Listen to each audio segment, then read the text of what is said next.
We have the return of Blue Eyes White Dragon. Enneacraft makes another showing, and we've also got some Hecahands for you. You guys smash the little crap out of that subscribe button so you guys don't miss out on more awesome. First couple deck lists we have here are from the core remote regional that just happened, or the regional that they just did for the toss-up of the new year. And Blue Eyes was one of those decks that actually made a pretty strong showing out of just kind of the gate here. And it's been a little while since we've actually seen action for Blue Eyes White Dragon. It's not like this deck is incredibly bad right now. It's a lot slower, you know. You have to sacrifice, your advantage tree, which is going to be free Veilers everywhere, to go down to 1. Because you kind of have to run Ghost Spells right now. And unfortunately, Ghost Spells is just one of the best hand traps that you can have in the modern era times right now. It's just, if this was a spellcaster, I'd be a little bit happier about it. But that's fine.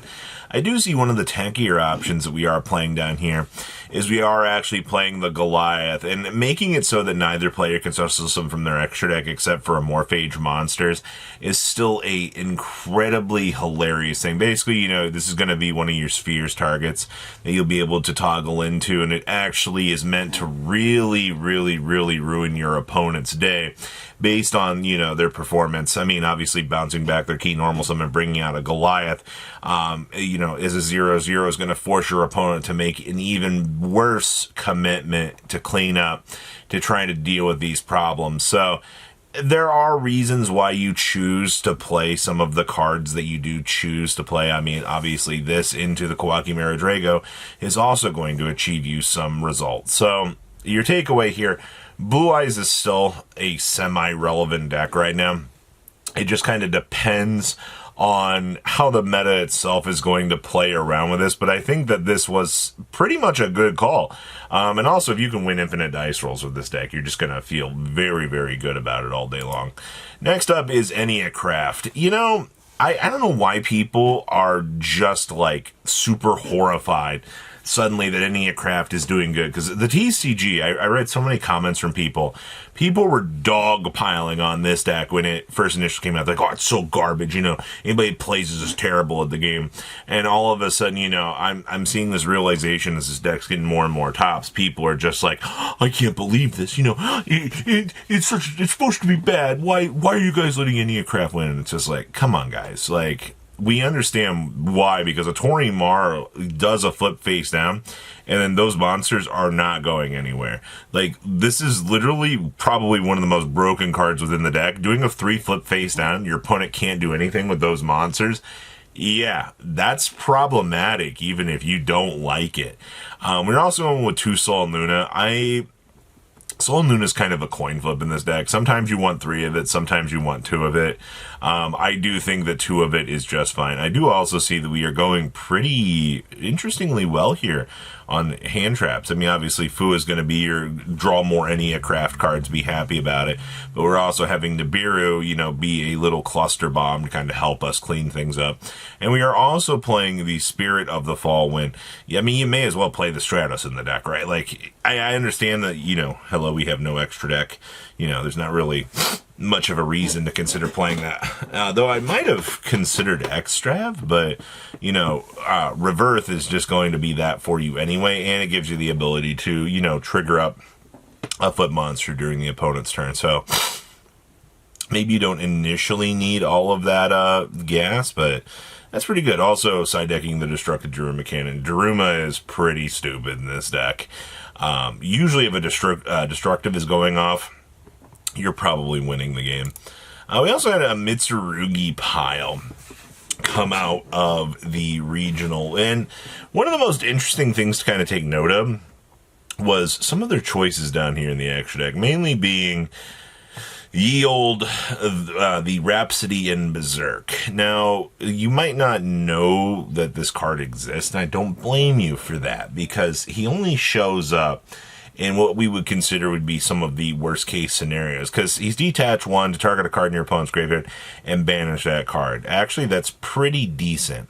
Being able to bump anything that the opponent has out of their graveyard usually ends up being pretty decent, and you're basically playing a rank 4 toolbox strategy anyway, so you do want to look into the toolbox options that you have, and you want to consider, you know, hey, is there a reason to kind of pivot into a different option? Now, if we did have things like, you know, Gallant Granite, for example, Nib, that'd be another cool thing that you could play, but this build has chosen not to play Nib whatsoever. Honestly, I think this is probably one of the better variants that we've seen for Pure, which, by the way, this does prove that Pure is actually able to do decently well within the course of the meta. I do see, yeah, we are side decking Wozu, that's fine.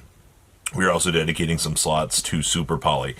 99.9% of the time when Super Poly usually comes up, these two are going to be the big ones for you, but I do appreciate the fact that we are seeing Mysterion down here. You might have considered Secatarion, honestly, is probably like the better one for Draco Tail, but I guess it accomplishes not necessarily the same thing. But anyway, interesting turnaround for Mitsurugi right now. There's not really much innovation that we can kind of toss around and get to stick. I think it's working pretty decently well for what we would kind of expect the deck to do. Kind of cool to see Megatama seeing some play. Next up, we have, oh boy, we're building a house today, boys. So we have I think this was a 39th place out of the last Columbus Regional, which is honestly kind of cool to see, man. I mean, it's a top 50, which is not terrible. I mean, usually if these regionals are racking in 300, 400 people, I mean, you're in the top 100, so you're in the top 25 percentile, which is actually not too bad.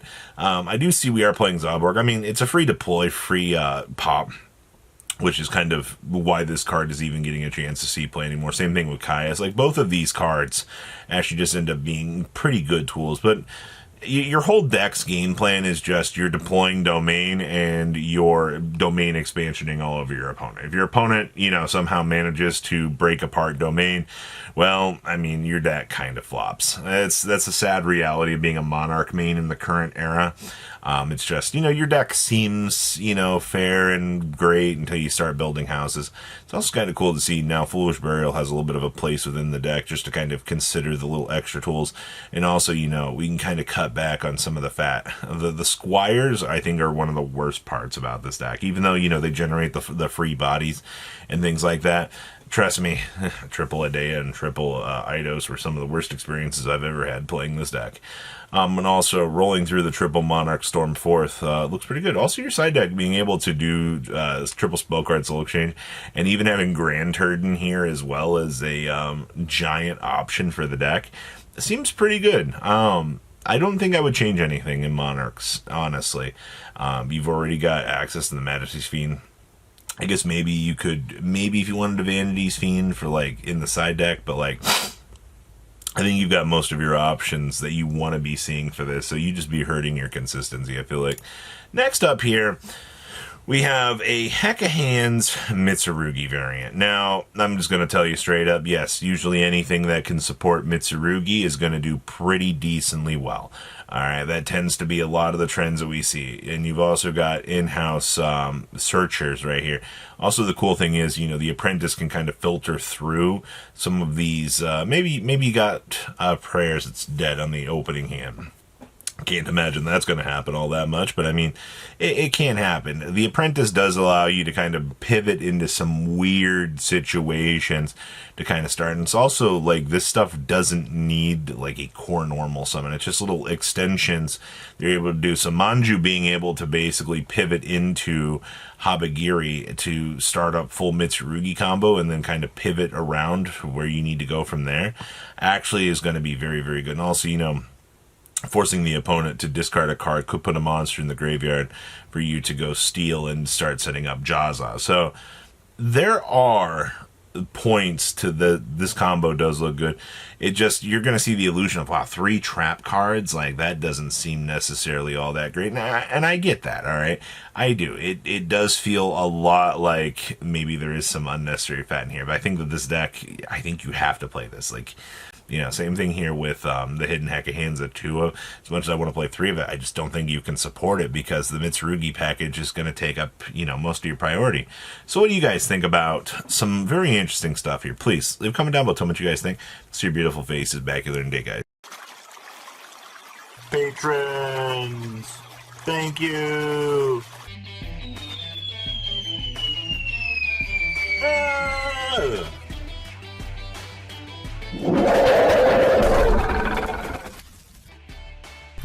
Thank you so much for watching. Check out these other videos.